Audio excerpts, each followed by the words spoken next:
why it's so important the 49ers still have Mike McDaniel. They lost a lot of guys. They let a lot of guys go. I get the feeling that was one guy they were going to fight to keep and do what it took. Why is that? And why is he an important holdover? Well, by all accounts, he's the mini genius in the organization. Right. Maybe on a different level than Kyle too. He's very. Besides he went to Harvard. He went to Duke. Duke.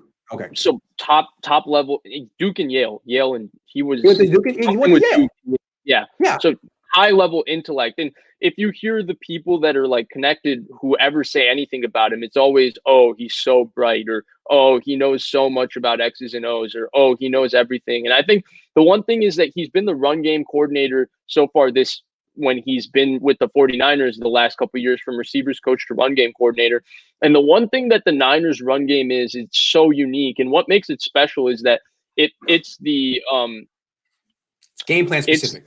Right. It's game plan specific. It's one of those things that it's like the defenses we were talking about with Spagnuolo and Belichick. The Niners run game is very much the same way. It's where each run game plan has this new wrinkle where they do this new thing specific for that week to set up their run game for that week. And it usually works. Like, he's really brilliant with it. Everybody says he's super brilliant. So I think that it was a huge keep for them because, again, and I think that's him, because that wasn't Mike Shanahan. Mike Shanahan and Gary Kubiak were all about the outside zone. Like, that works against everyone. We're just going to be great at the outside zone. And that's what Kyle was like. And now Mike McDaniel has, it's like, okay, well, you want to overplay to take away the outside zone. Now we do gap scheme stuff. Now we're going to run inside the guy setting the edge. Like, we got an answer for everything you want to do. And every concept the Niners do, I feel like every run play is just a little prettier. It's just It has a little bit more going on, a little bit extra detail. And a little harder to execute, but a little bit better. Well, and ultimately, even if he went somewhere, maybe Kyle would take on a bigger load and their run game and their pass game and everything would still be solid. But having him, a guy that people regard as a genius, it's always better to have two geniuses than one. You want to delegate as a head coach. You want to delegate. You can't do everything. Yeah. To have both of them, I think, is huge. And someone said, seems like McDaniel is the real genius versus LaFleur. And again, I'm reading. I think Grant might have more into this. I'm reading from afar as a fan, but that's the same outlook I had just looking from afar. That LaFleur just felt like another guy who's coached under Kyle Shanahan, knows the system well. Not saying he isn't smart. To be working for Kyle Shanahan for this long and for Robert Saleh to hire him, he has to be a pretty smart guy and everything. But there are some really smart guys who don't have the genius quality to them. And it feels like the way people regard Mike McDaniel, he's the one with the genius quality to him. Right. Like, I think Kyle Shanahan is overflowing with ideas. I think Mike McDaniel is overflowing with ideas. Is Mike LaFleur overflowing with ideas? I don't know. I think not. And I think what he's going to do in New York is try to recreate what Kyle and McDaniel were doing while Kyle and McDaniel are off to the next thing. Right. You know what I'm saying? So that's why it's a big deal that the Niners kept McDaniels. He's on that kind of wavelength creatively with Kyle. And the thing, though, we both watch a lot of film. Every week when you watch the Niners film, you watch their run game, and you're like, ooh, that multiple plays, you're like, that was really nice. And it was perfect for what they're facing. Also with their play action game, and I attribute that very much to Kyle and his dad. The fact that they've always been able to make their play action passes look just like the runs is kind of their signature, and they're beautiful. The fullback leaks up the field. Those plays are great. To me, they're pure Kyle. Do you ever watch the Niners film and watch their drop back passing game and watch the patterns and you're just floored? Like, no, they're just normal. They're standard. They're a standard concepts. A lot more coverage specific where they anticipate certain looks that they're going to get and they're trying to isolate one or two guys. That's exactly what they do. What you don't see is like progressions. It's like if it's cover 4, this guy should be open. If it's cover 1, this guy should be open, as opposed to here's a triangle and this guy's going to come open first and then this guy's going to come open second and this guy's going to come open third, and it'll just be that's the kind of stuff you see with Sean Payton. That's the kind of stuff you saw with Bill Walsh. It's not what you see from Mike LaFleur because he's not on that level. At least from what I've seen. Maybe you give him a good quarterback in New Jersey and it'll all look great. I don't know. Ultimately, I don't think we're going to see. The point is that I think Mike LaFleur is a guy that people shouldn't be worried about that they lost. I think Mike McDaniel, even then, because they still have Kyle, I wouldn't put too much into it. But keeping Kyle and Mike McDaniel is huge for the 49ers. One dude said, Kyle, do you think Kyle's system doesn't have progressions? That's No. not what I'm saying. I'm saying there's an art to the setup of progressions. And that's Sean Payton's mastered it. Bill Walsh mastered it. I don't think Mike LaFleur has mastered the art to the progression of the drop back passing game. It's not what the Niners do that well. I mean, and I explained what I look for. That's the way I judge it. I mean, you can actually argue Kyle aside, because he's probably the best at the drop back pass game. I mean, you can make that argument against all the Shanahan offenses that their drop back passing game just doesn't have enough in it. Like you can make that philosophy. argument. That's their philosophy. You can make that argument against McVay.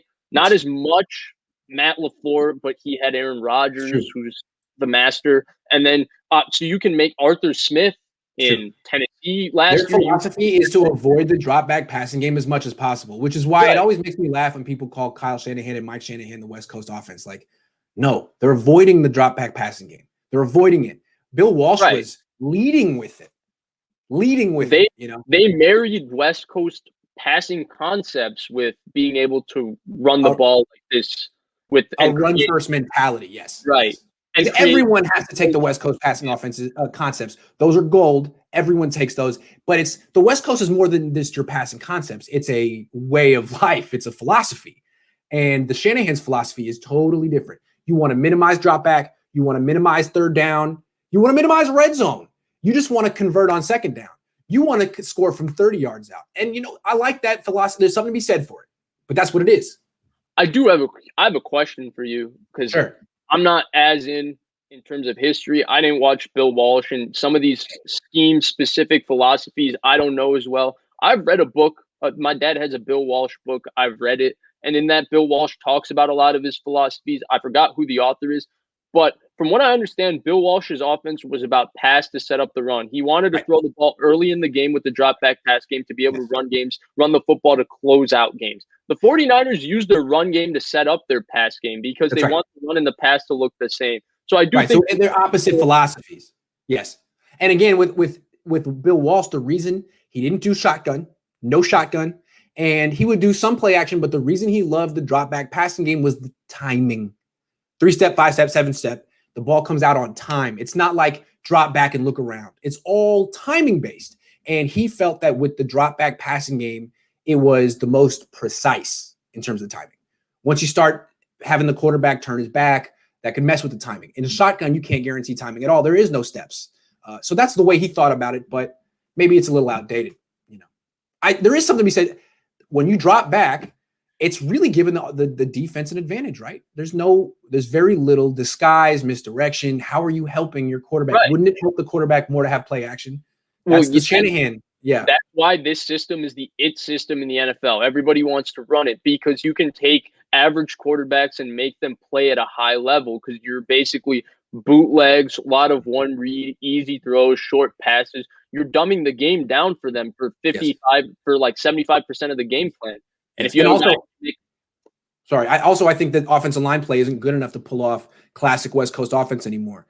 You can't just line your quarterback under center and say drop back, 5-step drop. Like he's going to get sacked before he reaches the end of his drop because pass rushers are so much more athletic than offensive linemen now compared to 40 years ago. It's a whole different thing. So that's why the shotgun's necessary.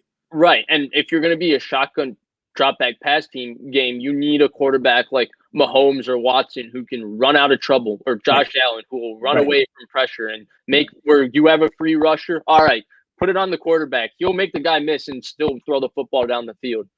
Because it's hard to get your explosive pass plays from the shotgun. It's all about getting the ball out quickly. So the quarterbacks who can create explosive pass plays from the shotgun are guys like Mahomes, Peyton Manning, Tom Brady, the greats. Otherwise, what you have is Nick Foles throwing RPOs all day. Mitchell Trubisky throwing RPOs all day. And it's like, it's just not going to get it done, guys. Or you have a guy like Jalen Hurts who's throwing RPOs and running. And that's good, but you need a quarterback.